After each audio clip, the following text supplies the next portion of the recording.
Welcome back to the channel, everyone. Got a cracking video for you today on Valley Lockdown. Now, I'm using the AK-102 that I was using in the previous video, and unfortunately, guys, this is the last video I'm using this gun in, because the match after this one, unfortunately, I got annihilated by a team.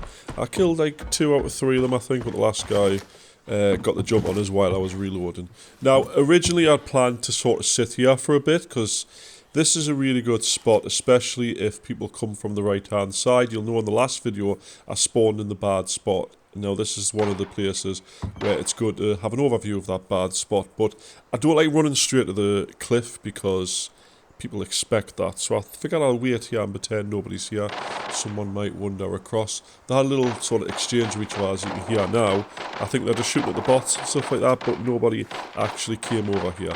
But in this video, guys, I run into a 4-stack. Now, a lot of people complain about people stacking in games like this, which means basically they're in a team of 4 and they play as a team. They stick together, they help each other, they camp somewhere in a 4, or they travel around in 4s.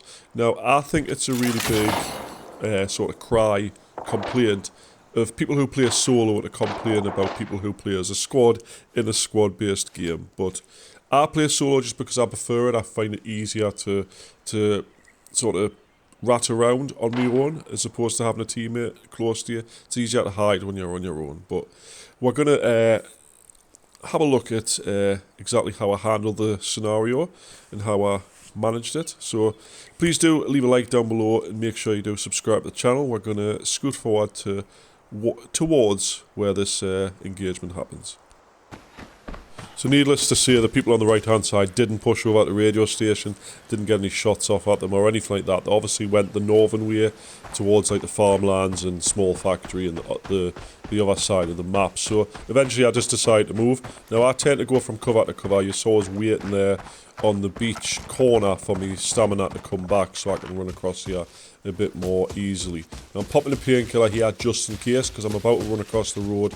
People could be to the left or right, take a shot at my legs, and then once my legs gone, you know, I'm kind of a sitting duck, so I don't like to leave myself open. Say people pop painkillers constantly, I just do it when I think I need it. Like if I'm in a battle or I'm about to go into a place where there could be potentially someone waiting or someone coming in to loot as well, that's usually when I'll take them, because it does obviously lower your hydration. If you don't bring lots of water with you, you're just gonna end up thirsty by like halfway through the match. I bring 3 energy drinks in a match with us usually, but yeah. So I decided to have a look around here. The door's open there. Now I've looked for about 10 minutes. I've been in the game for about 10 minutes now. So that's been looted. This hasn't been looted. Chances are there's nobody there anymore.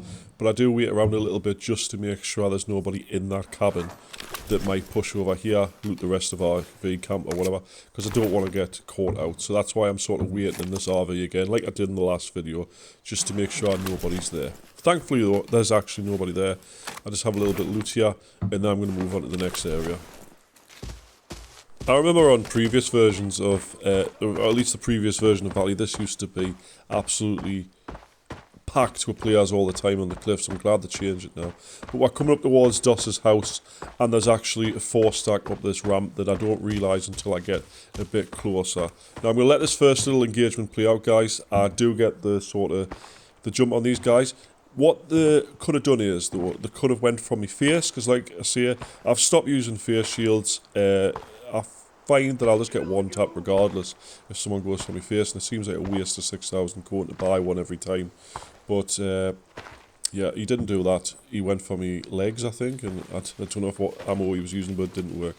Right, here comes the first one. Any second. He doesn't know I'm here. Oh, he does.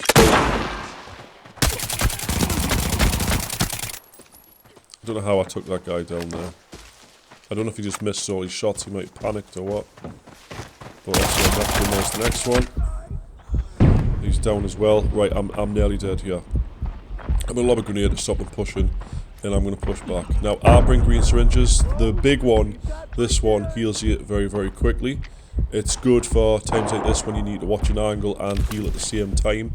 You don't have to actually pull out your meds. So I'm going to quickly sort of reload my mag while nobody's pushing us. It's best to have more ammo than no ammo. I've only brought 2 magazines. That's why I'm doing a quick reload. And you can see at the top left now, the syringe is working and gradually healing us.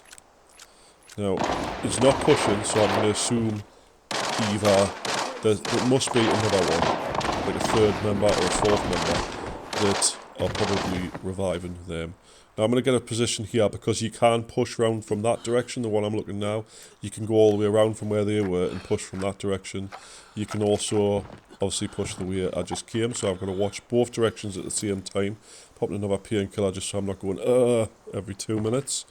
And I decide, you know, I'm going to move to a better position where the people on the ramp can't just come to the top of it and straight shoot us from there. Now this scav on my left doesn't push you for some reason, but he is taking shots at us, so I will deal with him when it comes to it. But I'm going to sit and fix my arms and legs now while I've got a second. So guys, what you've missed is there's a lot of loads of grenades at the corner. I've fully healed myself and fully reloaded. I'm just going to take out this scav as I work my way around in a flank. Now, what I'm going to try and do is be as quick but as quiet as possible. I don't want them to know that I'm coming around this way. So when I'm close to the edge like this, I will creep walk because they can see the footprints. But when I get to a position where I'm not showing me footprints, you know, distance and what have you, that's when I'll start sprinting. I just want to make sure I keep my magazines topped up here because it's better to have 60 rounds in both mags than 30 in one and 40 in the other, you know what I mean? It makes sense to reload every chance you get. Now guys, I'm going to skip a little bit as I make my way over here. I'm literally going to run across here, rotate right the way around, just making sure there's no players while they're scavs, they're not shooting anyone, so I'm quite happy that nobody's going to shoot us from the left here. I'm going to rotate right all the way around and then start creep walking up to where those players were. Quick look at the top left, guys, to see how long it took us to rotate around here silently. Now, this bot is giving me away, and I'm not appreciative of it. I hate it when this happens, when you're trying to be quiet and a random bot spots you. I thought I'll just ignore him, you know, not shoot him back, not make it completely obvious. But he would follow us, wouldn't he? He has to follow us all the way around here and force us to take him out and, you know, make noise. Obviously, when it's scav shooting, it's not so bad. It could be shooting at anything, it could be shooting at people everywhere, but if someone here has a silent shot, you know, it's kind of obvious. Now, there is shots in here, and I'm just going to make sure that I don't get spotted here. They're obviously fighting with either other players or bots have respawned inside the villa. Is it a villa, or is it like a country house? I'm not really sure. But I'm looking around here to see where the people that killed were versus the people who were still, but there's one. I don't know what happened at my recoil there. Obviously the 6x scope, I use it mainly for the 1x on it, but the 6x is bad for recoil, and I should have probably sort of burst fired that, but I just took the opportunity to take a couple of shots to them. Didn't obviously kill him, but there's that anyway. Now, if I took a shot from that direction, he was expecting me to be over there, so that's why I've moved. I've come to the left more now, coming from a different angle. Hopefully they're trying to hold the angle on me so I can get them from a different way. So we're going to push it to here and see what we can see. When is the worst time to loot, guys? To me, it's when someone's pushing us. And this guy, honestly, the nerve of it. Look at that. I still understand how this first shot, I got the headshot snap and it didn't kill him. I shoot him several times after that to kill him. Now he was obviously looting one of the dead players. So there's that loot area that I've got now. Now this movement I thought must have been a teammate, but apparently it wasn't. There was a couple of bots that have respawned inside, but I didn't want to take that risk, you know. I don't know who's in here or what, and I just sort of, I was waiting for the opportunity to take a shot. It's just moving around, I'm not really sure where it is. There's 2 movements. I think there can't be 2 players. I've already killed 3 or 4, you know, at this point of the game. But one's going to push out now, and I go a bit overboard here, I'll be honest with you. I kind of panic a bit with the shooting, thinking it's someone pushing us, and then I don't realise until afterwards that this was actually a bot. I thought it was a player, you know, pushing us, but it was one of the guards. But I wasted far too much ammo there, killing it. Don't know why I did that. But anyway, guys, I've killed all the players in the area now. What we're going to do is I'm going to clear out the last bot.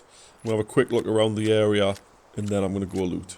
I spent far too long reloading there, but it's worth it at the end of the day to get the loot from these players. Now, what I'm going to do is now I've killed that last bot. I'm going to assume because they weren't shooting anyone in there, that there's probably no more players there. I thought this might have been someone pushing up, but it wasn't. I don't know why some bots tank loads of bullets when you can tell they've got no armor on it. It makes no sense to me whatsoever.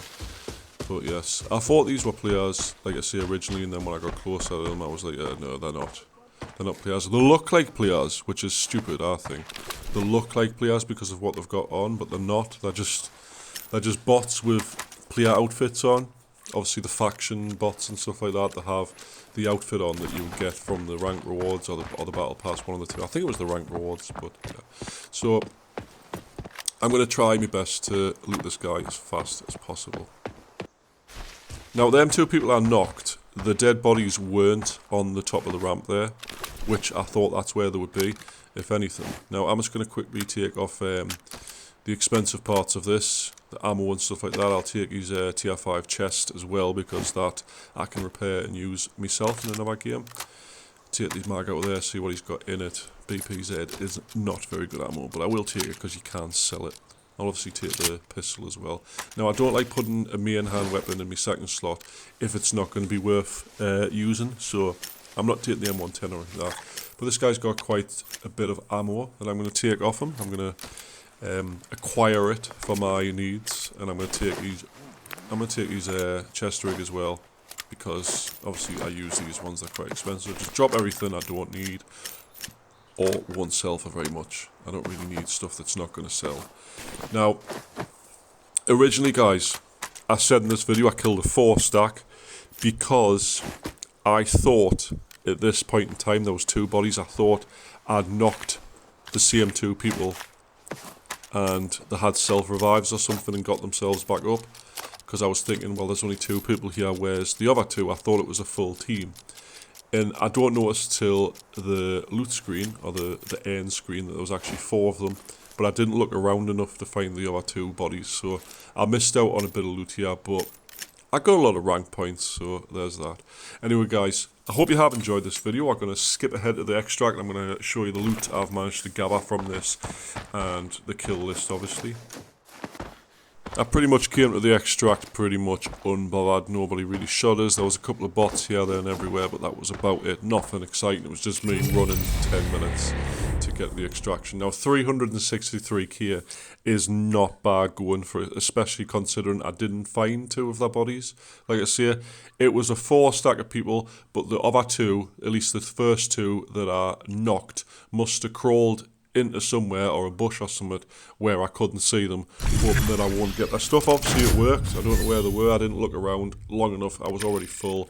I had quite enough stuff. But you can see on eliminations here that I did actually kill 4 players in total, not 2. So anyway, guys, hope you enjoyed the video, and I'll see you in the next one.